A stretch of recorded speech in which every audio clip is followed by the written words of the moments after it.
Welcome along to Trader Chat. It's time to talk Punchestown. It's time to talk Sandown. It's time to talk the World Championships in snooker. It's even time to talk about the French election. I believe we've only one loser in the book in Star Sports, and that is Macron, who is going to coast to victory in the French election. And we also have football. Hell of a weekend. Reading an article this morning suggesting that Frank Lampard got his tactics all wrong at Anfield. I'm kind of wondering what his options were. What does this mean for the title race for Man City and Liverpool both winning? And Flynn's beloved Arsenal beating Manchester United in the early kickoff on Saturday to keep their hopes of the top four very much alive. Flynn, you weren't involved in the brawl at Sandown on Saturday. You were in the office. I was in the office. I was involved in no brawls. Didn't look good, did it? It's not a great look on racing. We've done many of these trader chats, Johnny, where we've ended up speaking about stuff like this. I was at Goodwood last year. There was a horrific one right in front of us. Somebody got knocked out right in front of Bo Brown's stand, I believe it was. Somebody getting his head kicked in, then you see it at Sandown again. It's just the type of crowd that racing attracts at the moment, especially these Saturday tracks when the weather is nice, similar to a football type of crowd. The race courses want to get the punters in, and people enjoy a drink. When I go racing, obviously go and have a good drink and stuff, but never get involved in any of that type of stuff. But it's just the type of crowd that it attracts, unfortunately. I would imagine that this has been going on at racetracks for a long time. Though it's probably a different crowd that's getting involved in these type of brawls these days. But I would imagine that fighting on racetracks can be dated back a long, long way, I would imagine. But it's just the power of social media now that it all gets around. But somehow it needs to be stamped out. There needs to be more stewarding. Royal Ascot do it very, very well these days. They have all these big stewards in these purple high-vis jackets, and you see them more than punters these days. So it's really good to see that. And whenever something breaks out at Ascot, they're straight onto it, and it is dispersed very, very quickly. So I would imagine the kind of, I don't want to say Sandown's a lesser track, but a lesser known track than Ascot, certainly. So I think these tracks and Goodwood and the like need to take the same train of thought that Ascot have to try and combat this type of stuff. Yeah, hopefully we've healthy and safe time at a Punchestown this week for everyone visiting from England and everyone visiting from parts of Ireland as well, and from afar. We've great racing ahead, and we will talk about that. But we should start with Sandown, the actual race, and we 3 winning favourites. It was a funny enough card, obviously. Grenadine winning the big one, which was a 5-horse race that kind of fell apart a little bit. Nubia Negra disappointing, and then you had some doubtful characters in the Grade 2 hurdle as well. McFabulous winning that, and a very disappointing favourite there, the shape of Scaramanga. So it's a bit of an up and down day for punters and layers, I guess, Sandown.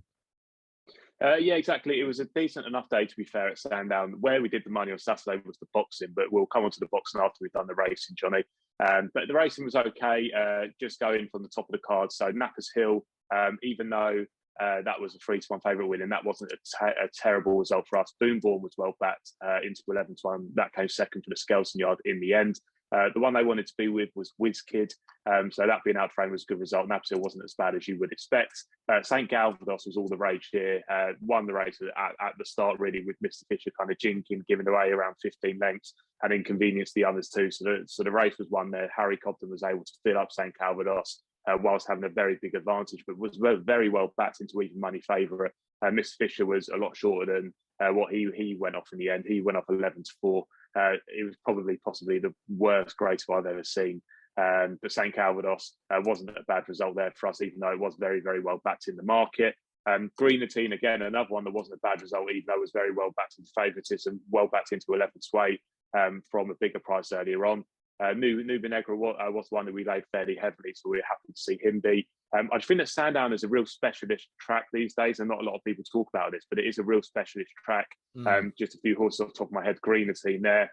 Dage Aber always seems to run fantastic races at Sandown. There are horses that go back to Sandown, do love the test there.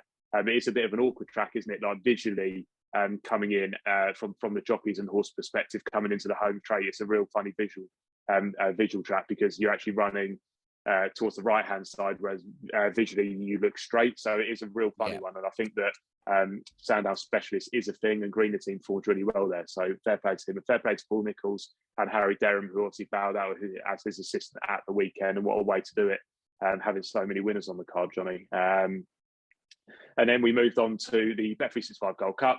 Decent result here. We actually laid this Shark Cannon horse the night before. I think we laid 20-1 for a decent sum. So we were under it for most of the day, which was obviously decent for us. Musical Slave coming second. He was very well backed in the morning around 15 to 2 and ended up going off around 5 to 1. Kitty's Light, very well found in the market. Chrissy Williams had a fantastic season, having the third here. But because we laid Hewitt the night before and we were duly under it, it actually wasn't a bad result for us at all in the Bet365 Gold Cup, although the places weren't very kind.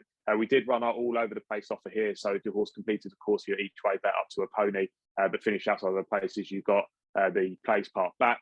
We were paying 4 places fifth. So if you back Captain Law and Streets of Doyen, another very well backed horse each way, then you got your each way money back there. So well done for that one.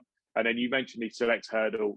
Was a real funny race, wasn't it? We actually had the conversation. He offers a bit of a trumpet here, but we had the conversation that we thought Scaramanga was a mad price, and it turned out he was. So McFavorite obviously went and got the job done. Another good result for us at Sandown. Scaramanga was very well backed and a very big loser as well. So a decent day across the board for us. A decent day for Paul Nicholls at Sandown. And to be honest, the only other thing to talk about racing wise, probably around the last week with some flat contenders going forward, but also looking forward to the Guineas this weekend. Yeah, we had good racing in Sandown, obviously, on Friday on the flat as well, and a bit of a shake up to the 1,000 guineas market. So all these races are coming quick upon us now. What is the latest in terms of the shake up in the guineas market anyway after Inspiral's withdrawal? Yeah, so we'll have a look at the 1,000 guineas first, just in terms of liabilities for us. So we don't have betting just at the moment for the guineas because we'll be getting declarations around time of recording now. It's 12:15 now, so we don't actually have the betting on site as it looks. We did see money for the others as soon as Inspiral, not as she was ruled out, but it was rumoured the day before, and we got word fairly early, as a lot of bookies did in terms of the prices. So in terms of how the book looks at the moment, Miss Carol Ann would be the biggest loser for us. We've laid a decent bet there at 40 to 1. We're now 33. Miss On Scene, I don't know whether I just butchered that one, but we've laid a decent bet there at 20. So that would be a decent loser for us as well. And then Tuesday and Homeless Songs were the other ones. So Tuesday, just looking here, we've laid as big as 18 to 1, 16 to 1, 12, 10, 11. So we've laid some decent bets, just some decent judges by the looks of it about Tuesday. Then Homeless Songs is the other one. That was one we saw recent money for. We saw money for recent songs on the 23rd, so 2 days ago, and then yesterday as well. 7 to 1 into 13 to 2. We have laid as big as 11 to 1 Homeless Songs. So those would be the ones for us at the moment. Tenebrism, I would assume, is the one who's going to assume favouritism for the market for the 1,000 guineas on Sunday. That came into around 3 to 1, 5 to 2. So we'll just have to see what prices we go back up. But unfortunately for us, Inspiral would be a good winner in the book. So we've not actually laid the non-runner in this case. We've actually laid the others, but we've laid the others at prices where we did shorten up around where we knew Inspiral wasn't going to go. Quite unfortunate that, considering a hugely exciting daughter of Frankel who looks the most likely winner. We're getting a lot of the bell ringing in the background. Is this an insight into the trader's life? Are they bets that are just coming in with the bell ringing? They are. So those bells, which we just switched off because I forgot to turn it off on the computer, but those bells are essentially bets that are coming through to us. So we get notifications when we have a certain market limit. We have over ask, which is fortunate for a bookmaker because a lot of bookmakers don't have over ask where bets can actually go through to trader. Me being a trader or one of the boys and girls would have a look at the bets coming through and they would decide what we want to do with it. A lot of the time they also do get laid, just depending on customer and stuff like that. So yeah, those are bets coming through live here. I would say from the training room, but I'm obviously in my bedroom for the start of the week, and then I'm in the training room for the rest of the week. Fascinating to see that. Yeah, Discoveries, you say, back. She's obviously a very well-bred horse as well. Tenebrism overcoming her layoff to win in September. She's favourite. I could see her being vulnerable, and certainly Homeless Songs showed a great turn of foot. Another Frankel filly. Ireland having a strong, I think, hand in the 1,000 guineas. So it's all shaping up nicely, Flynn. Yeah, it certainly is. Looking forward to the guineas, actually. I've got this weekend off, so I will be looking forward to watching it in a pub somewhere this weekend. So that's the 1,000 guineas. Moving on to the 2,000. I think we should probably talk about the Oaks and the Derby a little bit, Johnny, because we're seeing some of these trials come out and how they shape up for that. I'll get the latest book up as well. For the 2,000 guineas, we've got two losers here. Native Trail, obviously one of the biggest losers. We do have Native Trail running up in a few multiples as well, so that could look very unpretty come the day. We've laid as big as 3 to 1 back at the start of January, into 11 to 4. We've laid 5 to 2, we've laid 9 to 4, 7 to 4, 11 to 8. And now because of those multiples stacking up, we are well under. We're 10 to 11 Native Trail. That'll be shorter than the market. I would imagine come the day that may look a little bit different. The other loser in the book that we have is Takarid Bay. We've laid a decent bet each way at 40 to 1. So that would be a decent loser. That would be a 5-figure loser for us there. in terms of others in the race, the only one other that we've laid is Luxembourg, who I would imagine won't be going. And then we have laid. Hang on, is Luxembourg going to go, Johnny? I think he's running all right. Yeah, interesting. You think he's going to go? Okay. Yeah, that was the chat as of the last I heard. Interesting that Aidan O'Brien thinks he's faster than Camelot, who obviously was defied terrible stats with Monjou 3-year-olds or older over a mile in group races when he obviously won the Guineas and then went on to win the Derby. Interesting you mentioned Takara Bay, whose dad, Knight of Thunder, you're probably too young to remember this, but won the Guineas at a very similar price. Knight of Thunder. You backed him? Yeah. You clearly weren't legally old enough to. You clearly were not legally old enough to have a bet. I had £2.50 each way at 40, and I bet Kingman came second, didn't they? I remember betting those two against Phil, and they finished first, second. But I was actually working at John Lewis at the time, and I remember leaving and checking. I must have been old enough. Night Thunder wasn't that long ago, was it? 2014. 7 years ago. Yeah, I was probably 18 then, I'd imagine. Oh yeah, okay. Yeah. So I had £2.50 each way, and I remember leaving work at about 5 o'clock and checking the betting account and thinking, how have I got that much money in there? I couldn't believe it. Another shameless trumpet from me there, but Australia was third. There we go. Oh, there you go. What a race that was. So that's how the book for the 2000 Guineas shapes up. In terms of the Oaks and the Derby, we have seen some interesting ones come up in the last week, and the well bet one in the Oaks is Emily Upjohn. So very, very impressive. We're under this one because we've laid a decent bet at 7-1 that takes out over 100 grand. And then we've taken even more on Emily Upjohn around that 7-1 mark. We're well under this now. Just going to see where the market actually sits with Emily Upjohn compared to us at the moment, because we do look a very short price. But like I say, when we've got these big liabilities, anti-pope, there's no need to be a maverick. To be fair, we're not like overly short. General's 4-1. We're 3-1. Emily Upjohn very well backed in from around 15-2 after the race. But we've laid those decent bets at 7. Isn't it mad? Like I feel like that she runs in a late November novice race in Wolverhampton, is sent off 12s, and you think now she could even go off favourite in the Oaks. It's crazy. Yeah, I know, it's absolutely madness. The aforementioned Tuesday in there as well, who I said was well back for the Guineas. I'm just going to get the book up here and see how we actually look in the Oaks. Brad more so for this job as well.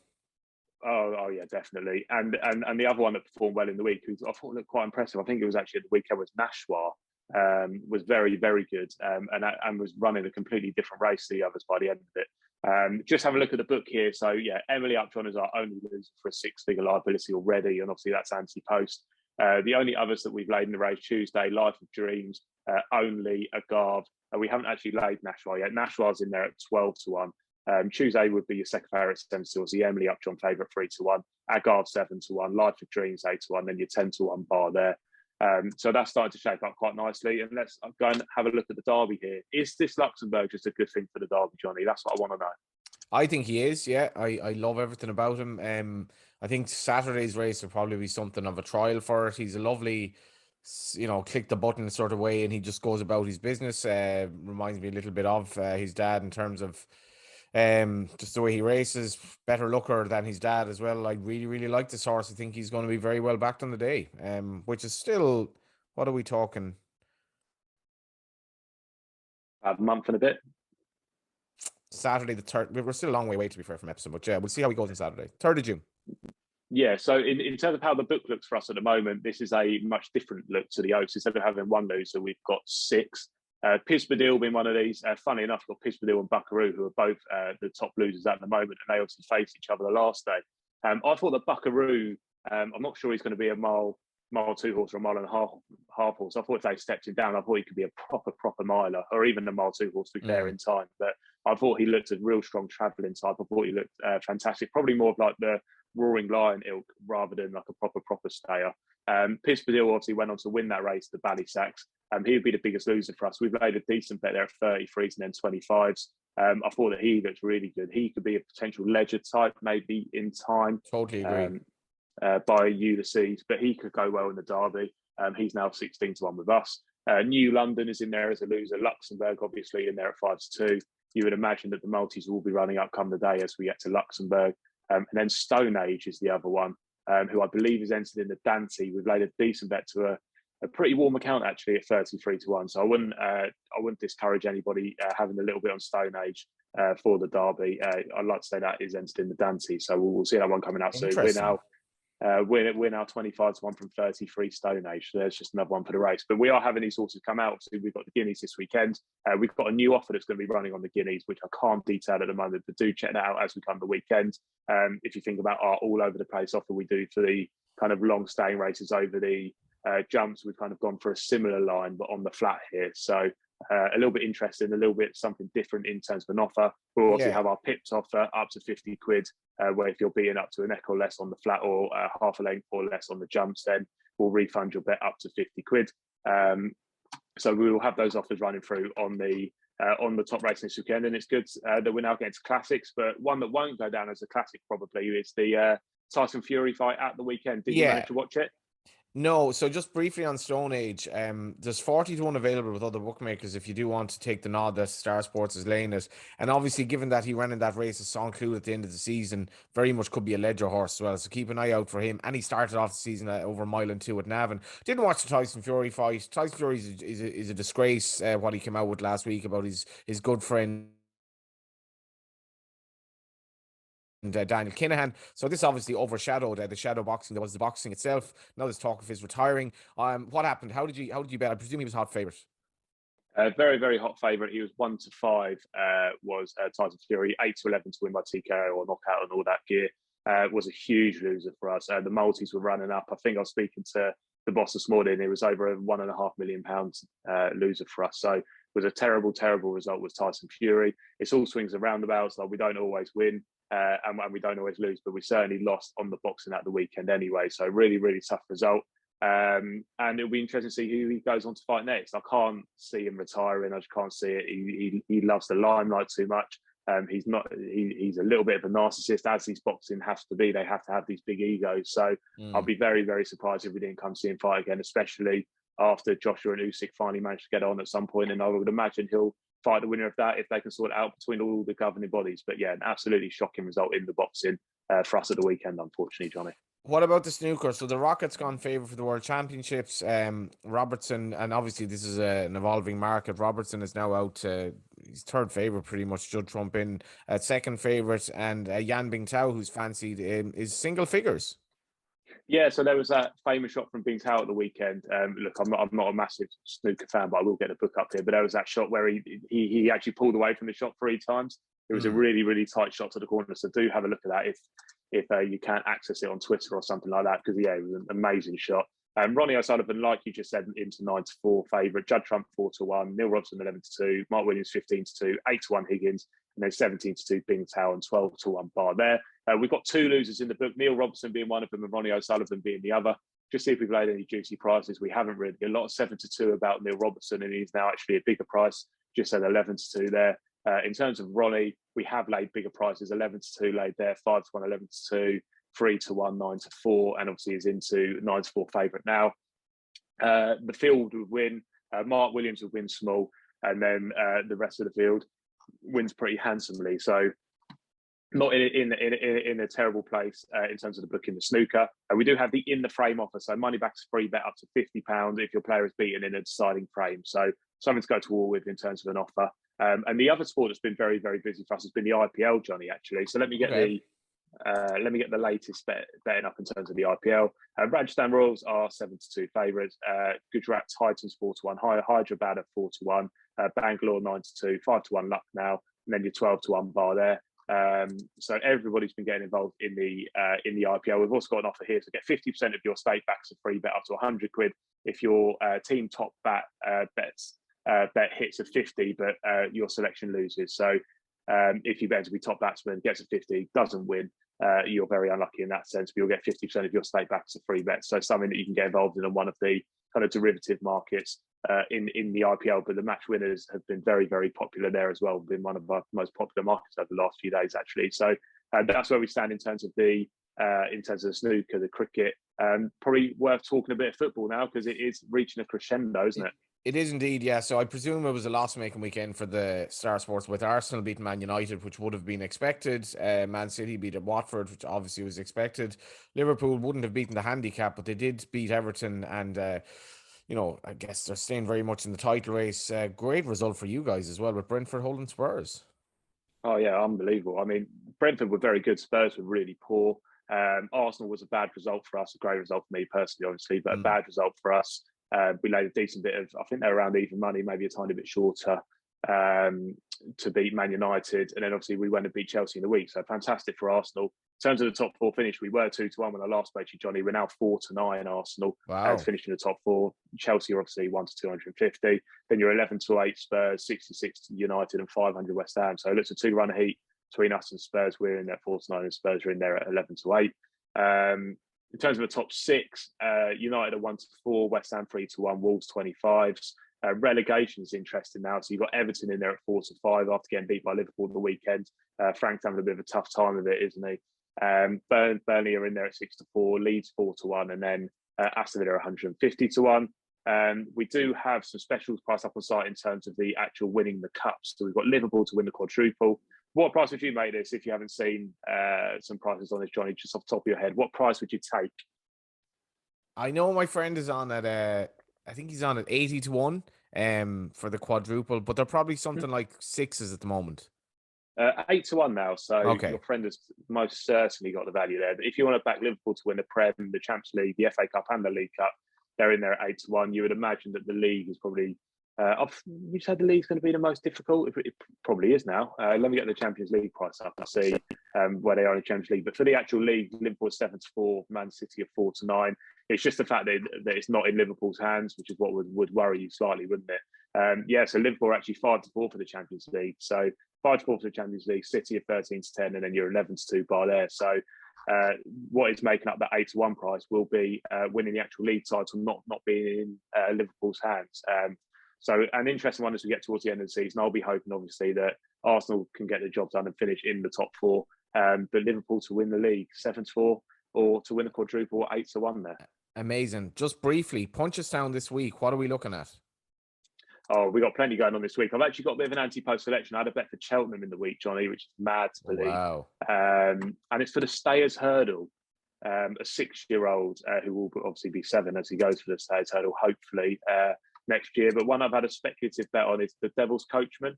Okay, yeah, I think he runs a Punchestown. Yeah, hopefully. He was declared to run at Aintree, didn't run, was declared to run last week in a Grade 2 hurdle, didn't run. So hopefully they are going to step him up to the 3 miles. He's a young improver, big commander of Fleet and Ashdale Bob the last day. They obviously came out and ran well at Cheltenham. Commander of Fleet obviously winning at Cheltenham, and Ashdale Bob ran well for a very long time. Is a young improver.